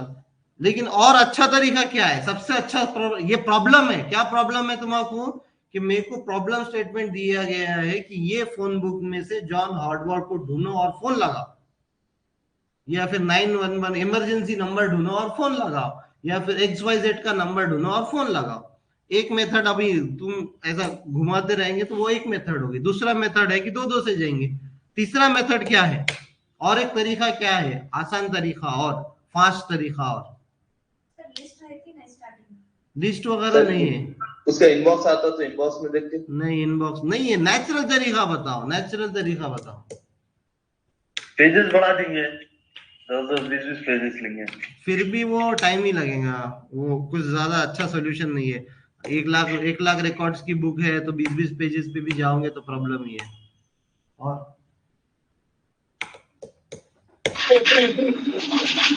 ये कहां से स्टार्ट हो रहा है सब लोग सेंड करते नहीं। मैं क्या करूंगा कि और सबसे पहले बीच में जाऊंगा। अब बीच में चला गया मैं, तो अब मैं देखूंगा कि कहां पे हूं मैं। एस पे, अभी मैंने खोला तो एस दिखा। अब जब एस दिखा तो अभी जे कहां पर है, एस से पहले है कि बाद में? पीछे पहले है, एस से बराबर पहले है। मेरा प्रॉब्लम आधा सॉल्व हो गया ना। का कुछ काम निकाल के फेंक सकता। अब वापस मेरा जितना बचा उसमें और बीच में जाऊंगा मैं। अब एस, अब बीच में जाऊंगा तो मेरे को समझ लो एफ मिला तो वापस या तो जे इधर रहेगा या तो जे इधर रहेगा। फिर और मेरा प्रॉब्लम आधा सॉल्व हो गया। तो ऐसा आधा आधा आधा आधा सॉल्व करते करते मैं एंड में यहां तक पहुंच जाऊंगा कि मेरे को जॉन हॉवर्ड मिल जाएगा। बराबर, इससे क्या हो जाएगा, कॉम्बिनेशंस मेरे कम है। बराबर, बाइनरी सर्च एल्गोरिदम, और पहले जो तुम कर रहे थे उसको लीनियर सर्च एल्गोरिदम बोलते हैं। तो ये एल्गोरिदम्स के कुछ नाम है। सर्चिंग एल्गोरिदम बोलते हैं इनको, कि तुमको एक एरे में से या एक बुक में से या फिर अभी डेटा के अंदर, डेटा जब आएगा तुम्हारा उसमें से सर्च। गूगल कैसे सर्च करता है, गूगल में भी तो तुम कुछ तो भी टाइप करते, तो गूगल के पास तो करोड़ों ऐसे बहुत सारे पेजेस, डायरेक्टरीज और पेजेस के अंदर वर्ड्स वगैरह है। वो कैसे सर्च करता है इतने फास्ट उसका? तो उसको वो उन लोगों ने बहुत बड़े बड़े एल्गोरिदम्स लिखे हैं। एल्गोरिदम्स बोले तो स्टेप बाय स्टेप इंस्ट्रक्शन एक प्रॉब्लम को सॉल्व करने का। तो उसमें से बहुत फेमस टर्मिनोलॉजी है जिसका नाम है बाइनरी सर्च। बाइनरी सर्च बोले तो प्रॉब्लम को हाफ में डिवाइड करो, जब तक डिवाइड करके रखो जब तक तुम्हारा वो प्रॉब्लम सॉल्व नहीं होता। लीनियर सर्च बोले तो एक से जाओ। ठीक है, वो 2 पेजेस से भी जाओगे तो वो भी लीनियर सर्च ही कहलाता है, क्योंकि वैसे भी तुम एक से ही जा रहे हो in the end. Search for John Harvard. We might, of course, start quite simply at the beginning here, looking at one page at a time. And this is an algorithm. This is like literally step by step looking for the solution to this problem. In that sense, if John Harvard's in the phone book, is this algorithm, page by page, correct, would you say? Yes, like if John Harvard's in the phone book, obviously I'm eventually going to get to him, so that's what we mean by correct. Is it efficient? Is it well designed, would you say? No, I mean, this is going to take forever, even just to get to the J's or the H's, depending how this thing's sorted. All right, well, let me go a little faster. I'll start like 2 pages at a time. 2, 4, 6, 8, 10, 12, and so forth. Sounds faster, is it correct? Okay, why is it not correct? Yeah. John Howard miss हो जाएगा, 2 page से जाएंगे तो। Exactly. If I start at an odd number of pages and I'm going 2 at a time, I might miss pages in between. And if I therefore conclude when I get to the back of the book there was no John Harvard, I might have just erred. This would be, again, one of these bugs. But if I try a little harder, I feel like there's a solution. We don't have to completely throw out this algorithm. I think you can... मतलब ऐसे भी हो सकता है miss होगा, लेकिन तुम algorithm को और ज्यादा अच्छा लिखना पड़ेगा। मतलब जब भी तुम 2 पेज बढ़ा रहे तो वापस वो पेज को खोल के तो देखना पड़ेगा, दोनों पेज को खोल के देखना पड़ेगा तुमको। लेकिन probably go roughly twice as fast still, but what should we do instead to fix this? Yeah, I'm back.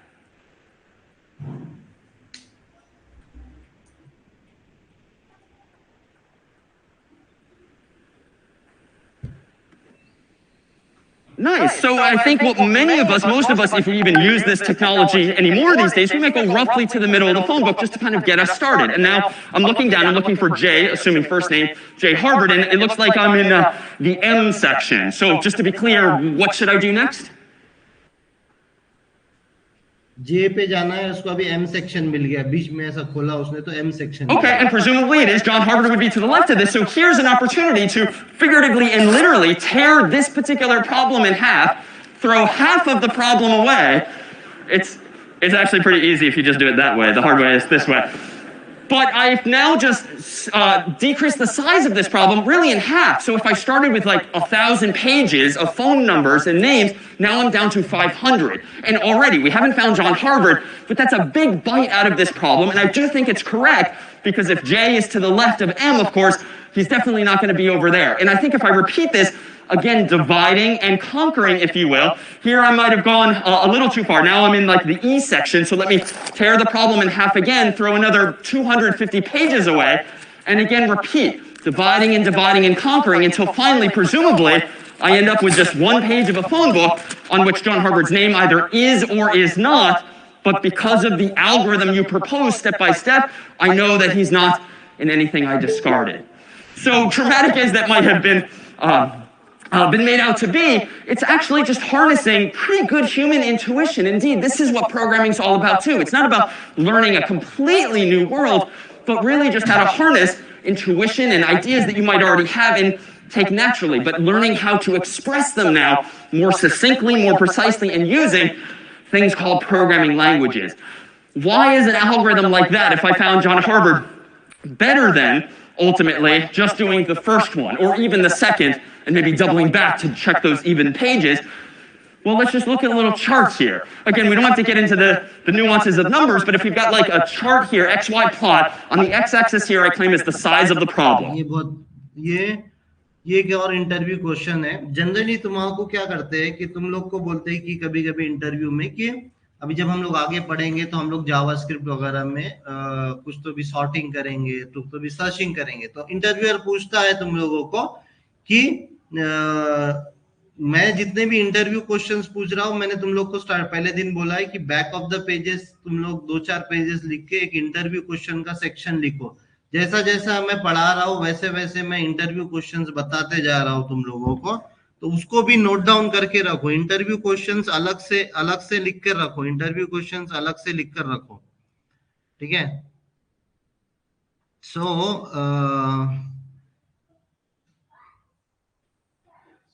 तो अभी हम लोग अगर यहाँ पे एक ग्राफ बनाएंगे कि पहला जब हम लोग ने देखा था, पहली चीज हम लोग ने जब देखी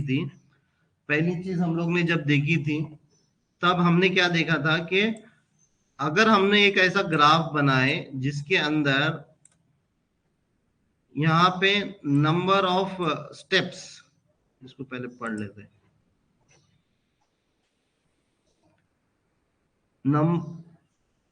size of the problem or time. So measured in the numbers of. तो अगर हम लोग ने साइज ऑफ द प्रॉब्लम यहाँ पे लिखा, ये बनाओ तुम लोग, साइज ऑफ प्रॉब्लम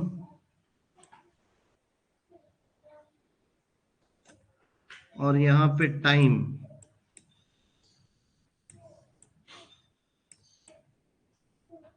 ये टाइम। तो अगर हम लोग पहले केस में जाएंगे तो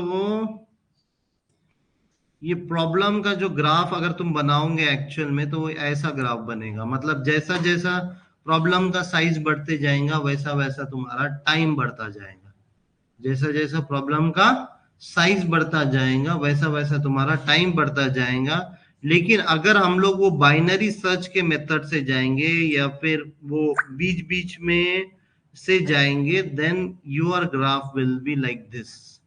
और अगर हम लोग 10, 12 वगैरह करेंगे तो इसको बोलते हैं लॉग एन वाला ग्राफ। इसको क्या बोलते हैं? Log n, log to the base 2 या log to the base 10 log n, और इसको बोलते हैं एन। और अगर तुम ट्वाइस वाला करोगे, मतलब दो भी करोगे तो ऐसी ग्राफ जाएगा तुमको, लेकिन उसका तुम्हारा कॉम्प्लेक्सिटी रहेंगी n/2, मतलब आधी रहेंगी। But log n is always the best thing. Log n is always the best complexity. Log n is always the best complexity. तो इसको क्या बोलते हैं? Complexity, complexity of N algorithm. Complexity of algorithm बोले तो n से major होती है। ओके, तो नॉर्मल लीनियर सर्च की जो कॉम्प्लेक्सिटी है उसको बोलेंगे अपन ऑर्डर ऑफ n। तुमको इंटरव्यूअर पूछता है व्हाट इज द कॉम्प्लेक्सिटी, तुमको पहले तो प्रोग्राम लिखने को बोलता, फिर बाद में बोलता है कि बता इसकी कॉम्प्लेक्सिटी क्या है। तो कॉम्प्लेक्सिटी जब भी बताओगे तो तुम लोग बोलोगे इसकी कॉम्प्लेक्सिटी ऑर्डर ऑफ n है। तुमने अगर बाइनरी सर्च का प्रॉब्लम सॉल्व करा तो तुम बोलोगे इसकी complexity order of log n है, ऑर्डर ऑफ log n है, ऑर्डर ऑफ log n है बोलेंगे। तो ये जो बाइनरी सर्च हमने किया अभी, इसकी कॉम्प्लेक्सिटी क्या है? ऑर्डर ऑफ n है, log n है। ठीक है,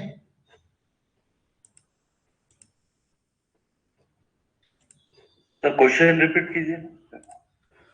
वैसे ये एक जनरल क्वेश्चन है, तुमको कॉन्सेप्ट पता होना चाहिए। अभी तुमको क्या करेगा वो कि कोई भी प्रोग्राम देगा, कोई भी प्रोग्राम देगा और तुम प्रोग्राम लिख दोगे। समझ लो एक प्राइम नंबर का प्रोग्राम दिया, समझ लो उसने, और तुमने जावास्क्रिप्ट, अपन जब सीखेंगे तो अपन ने जावास्क्रिप्ट को प्रोग्राम दे दिया।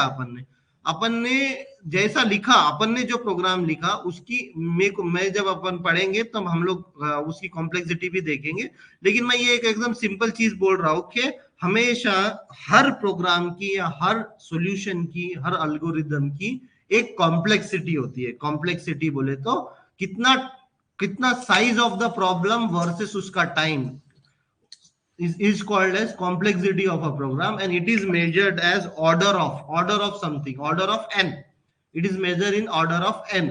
तो पहले एल्गोरिदम की तो इंटरव्यूअर तुमको क्या पूछेगा क्वेश्चन बोले तो कि what is the complexity of the your program you return, या फिर ऐसे भी बोल सकता है कि जनरली अगर वो पूछने ऐसा जनरली आता नहीं। अगर तुम फ्रेशर हो, फ्रेशर्स को पता होता है लीनियर सर्च क्या होता है, बाइनरी सर्च क्या होता है, तो तब वो पूछ सकता है कि बता लीनियर सर्च की एल्गोरिदम की कॉम्प्लेक्सिटी क्या है। तो लीनियर सर्च की complexity of algorithm is order of n, और वही बाइनरी सर्च की कॉम्प्लेक्सिटी क्या है? तो बाइनरी सर्च की कॉम्प्लेक्सिटी है log n। ठीक है, order of log n। O big O लिखना पड़ता है। यहाँ पे कैसे लिखते हैं? कॉम्प्लेक्सिटी ऑफ बाइनरी सर्च, अगर मैं लिखूं यहाँ पे बाइनरी सर्च की कॉम्प्लेक्सिटी क्या है तो ऐसा लिख सकते हैं, बिग O ऑफ n भी बोलते हैं उसको, big O of log n।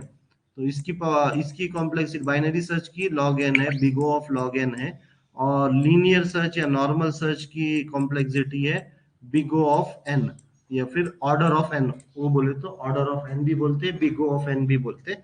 तो तुमको ये ऐसे टर्मिनोलॉजी बिग O, ऑर्डर, ये पता होना चाहिए। ठीक है, और कोई क्वेश्चन किसी को?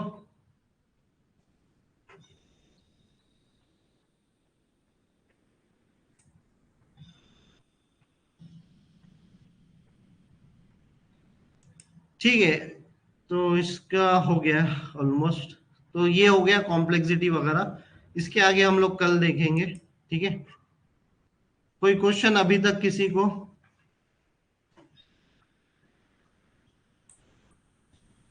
Any questions? कल ऑफलाइन ज्यादा आए थे, आज ज्यादा छो गए। उठ रहे नहीं क्या सुबह? थोड़ा सा लेट हो गए, लेक्चर स्टार्ट होकर रुक गए। तो ये तो रोज ही होगा। तो जल्दी उठो और आओ। यहाँ पे हम लोग रिस्क लेने आए हैं।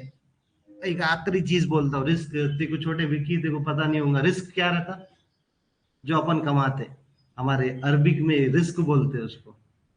तो हम लोग यहाँ पे रिस्क लेने आए। रिस्क बोले तो जो हम लोगों को कमाना है, तो वो रिस्क लेने आए। तो हमारे हम लोग जब बचपन में प्रॉफेट मोहम्मद की हदीस सुनते हैं बोले तो, और हमने पहली हदीस सीखी थी, मालूम? फर्स्ट हदीस बोलती है नामुस सुबाती यमनो रिस्का, सुबह के वक्त का सोना रिस्क को रोकता है। मतलब व्हेन यू, अगर तुम सुबह सोते पड़े रहते हो तो तुम्हारा जो रिस्क है वो रुक जाता, तुम्हारा रिस्क। तो तुमको अगर रिस्क को पकड़े रखना है, या तुमको रिस्क को हासिल करना है, या तुमको जॉब हासिल करना है, तो सुबह उठना पड़ेगा। और तुम बड़े बड़े लोगों ने ये फॉलो करे। तुम अगर बड़े बड़े डायरेक्टर्स, कंपनी के सीईओ वगैरह देखेंगे, 4 बजे तुमको रनिंग करते हुए दिखते। सुबह 4 बजे उठते वो लोग, 4 बजे 5 बजे। मेरे कंपनी का डायरेक्टर है, उन्हें रोज 5 बजे 4 बजे कम से कम 15 किलोमीटर दौड़ के आता है इस टाइम पास। तो वो सुबह उठते इसलिए अल्लाह या फिर ऊपर वाला भगवान उनको रिस्क देता, तो सुबह उठना बहुत जरूरी है। सुबह उठ के आना भी बहुत अच्छी बात है। और एक चीज समझ रहे हो? ठीक है, फिर चलो कल मिलते हैं सुबह। Thank you, bye. आज का असाइनमेंट हाँ डाल दूंगा मैं, आज का असाइनमेंट डाल दूंगा। ठीक है, ओके, थैंक यू।